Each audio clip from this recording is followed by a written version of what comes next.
The sun is coming up. It's Sunday morning and the sun is rising. It's Sunday sunrise, and this is my Sunday sunrise live presentation for you. This is Dr. K here in the Garden of Whedon for another presentation. It's interesting. It takes a lot of energy to overcome the darkness.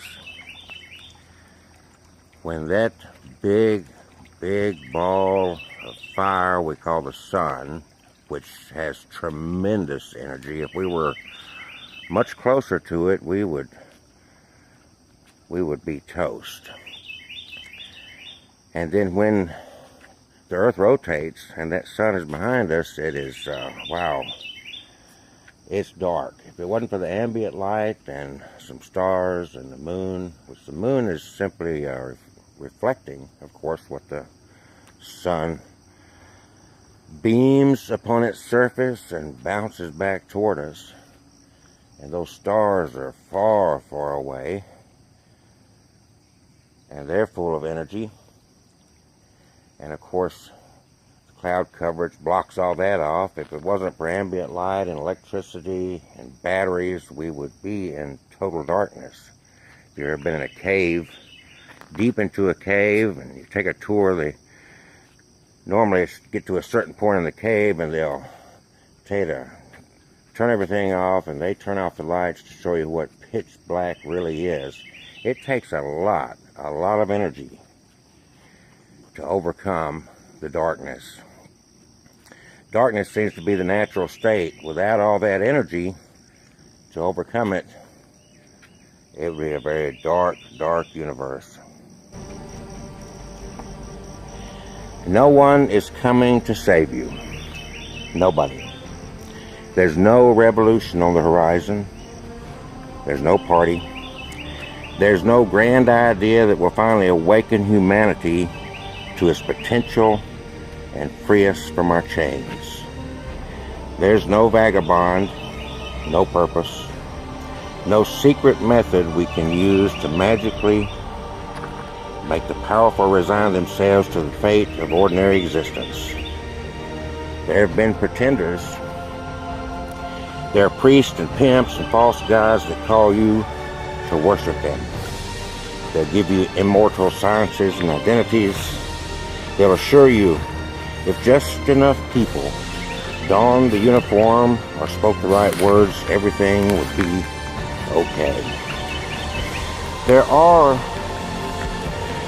of course, those who would deny you even that, who would refuse any action without every detail planned out, who run the schools, who build the roads that will tire fires and blockades raise our carbon footprints. They'll call your plans starry-eyed, impractical, or insurrectionist fantasy. They say this half asleep. They, so wise, snore and say they will wait for the people to rise. The people have risen and been crushed. Occupy failed. Standing Rock failed. All that's left is you and me. They, so strong, snore and say they wait for their rights to be taken, the right to assemble, or the right to vote, an invisible line they can't and shan't abide. Where were they for the Patriot Act, the NDAA? They petitioned, they moaned, they lost. They say they're waiting for some grand event in a universe with millions of them every day. Each day the criteria changes. Each day they grow more stagnant and old. Everybody is waiting and nobody wants to start. Everybody wants to join and nobody wants to build. Everybody's waiting for a grand and general revolt. Yet, steal an apple or burn a cop car and they'll call you a adventurist. Everybody is sure change is right around the corner, that divine powers will steer us the right way. Everybody is sure time is on our side, that the good gods will always win. Good guys will always win, and that things can't hold out much longer. Everybody says a revolution is very possible with no bloodshed and no hard feelings, that everyone will be heard and cared for. Everybody's sure that the revolution will come like an Amazon package, quick, clean, and ready to be enjoyed right at their doorstep. They have children, you see, and must put them first, but will gladly step over your dead body after you've built the roads for them to walk on. Everybody is waiting for something, waiting for somebody to save them. They aren't coming to save you. Nobody is. Those people are going to die just as they lived. They're going to stay right where they are, on the couch, play pretend online because it costs them nothing, like a ball gag slipped on for special nights, politics, and the kink that makes them feel different. They always talk about feelings, how much solidarity they give and need. Each time a black child lies in a pool of his own blood, they really feel bad, truly. But they have jobs, you see, and families, and shows to watch, and cars to maintain.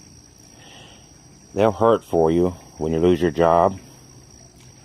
Why, they'll call for a general strike and make posters, badges, and pins. Provided it's a weekend and not a holiday, of course, and with enough advance notice to take off. They're going to grow old, these people, happy with their knowledge that they've had the chance. If they'd had the chance, they would have done something spectacular.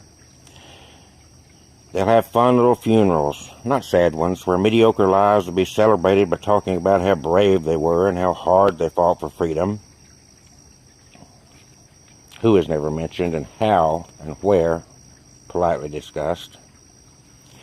There are millions of them, always have been, always will be. They're going to be born, squirm around for a bit, and go back into the hole they crawled out of.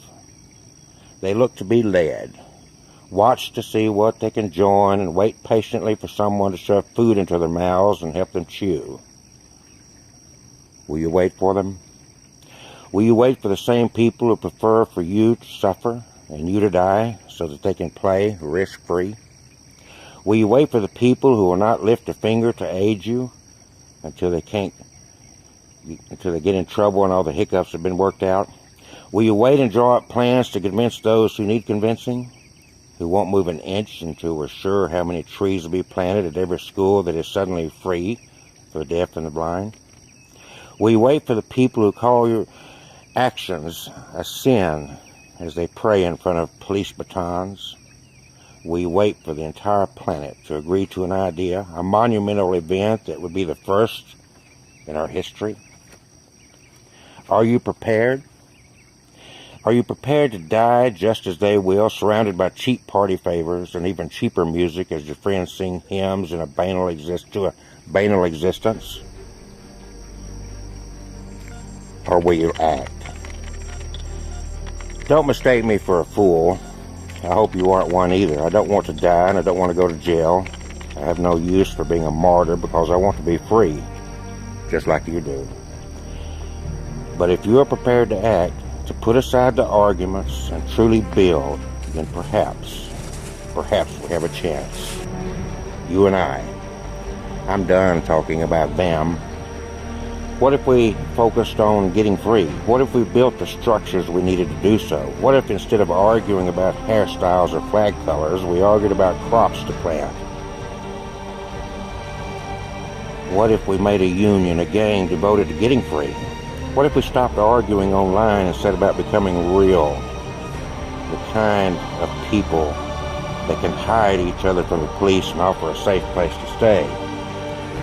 What if we could rely on one another so well that we knew that we could be safe wherever we went, because an injury to one really was an injury to all? What if we didn't wait for an apocalyptic war and instead waged our war every day, a war against everything that enslaved us? What if we did that? What if we put away the theories and focused on that? Why not? Why wait? Nobody's coming to save us. Nobody. So it's up to you and to me. This is Dr. K, IOCCHURCH, Church of Preparedness. www.IOCCHURCH.org. Have a wonderful Sunday.